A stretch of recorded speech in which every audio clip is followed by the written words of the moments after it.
Friday, October 28th, and Paul, it has finally happened. Elon Musk and Twitter. Tell us about it. Well, let this sink in, Kate. On Wednesday, Twitter's most powerful troll and now owner Elon Musk entered Twitter headquarters in San Francisco, and within 24 hours, he had fired his CEO, his CFO, his chief policy officer, and general counsel, and announced that all lifetime bans have been revoked. So, wow.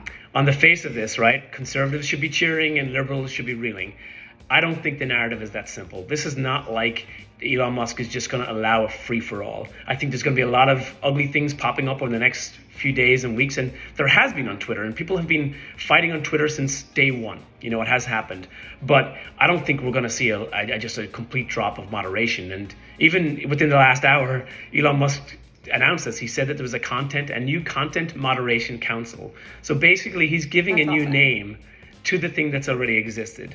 Now, granted, he said that this will involve more opinion from both the right and the left, but it just shows that he understands, whether he says it or not, that there's more to this than just having no rules. There must be rules. There's a difference between having an opinion and having a debate and being abusive.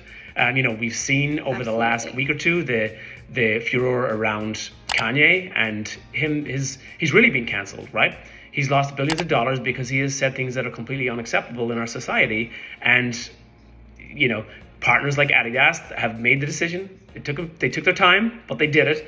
And I think not everyone, I would say the vast majority of people, including Elon Musk, who's been quiet about that, have basically condemned those words and accepted it can't be justified. So I think there's more to it. I think even Elon Musk himself, I think, what was your favorite phrase this week? What did he say about what he wanted from Twitter? Yeah, so he is wanting a common digital town square. Yeah. Which is that's so important. I mean, I think everyone needs a place to have that healthy discourse and healthy debate. Yeah, I think what he's also got into, like what he's claiming that he wants to protect Twitter as this open space, right? And prevent people from going to a far left or far right echo chamber. And we're talking about apps like Parler, which incidentally, Kanye has tried to purchase and is attempting to acquire himself.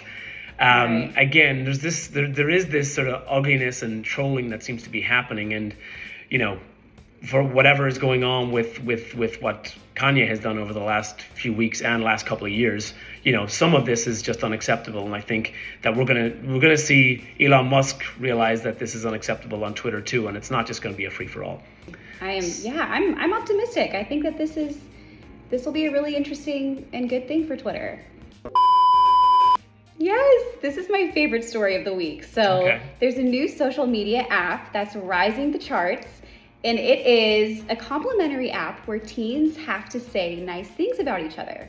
So Gas is asking multiple choice questions about peers in your school. So the questions are positive and urging teens to compliment each other and gas each other up, hence the name. That's awesome. And as of Friday, Gas was the most popular iPhone app in the App Store. So I'm really excited about this. I think this is what the Gen Zers need. So I love to see this.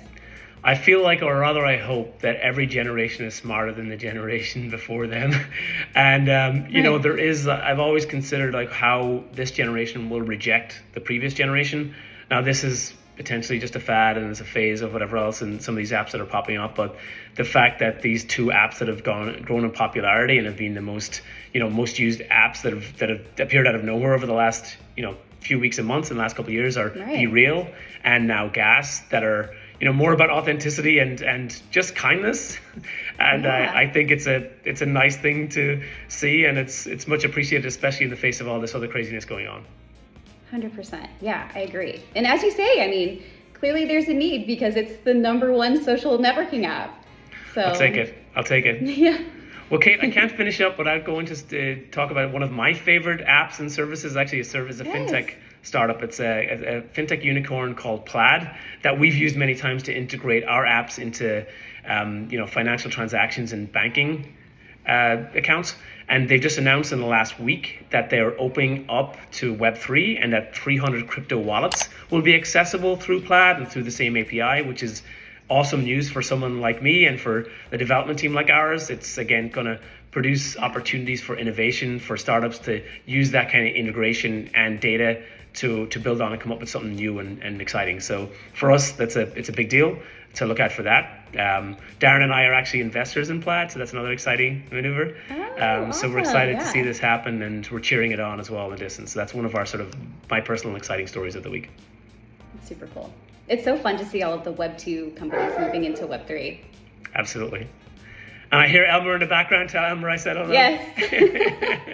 I guess that's my cue. Thank you so much, Paul. Awesome, Kate. Have a great weekend. You too. Bye.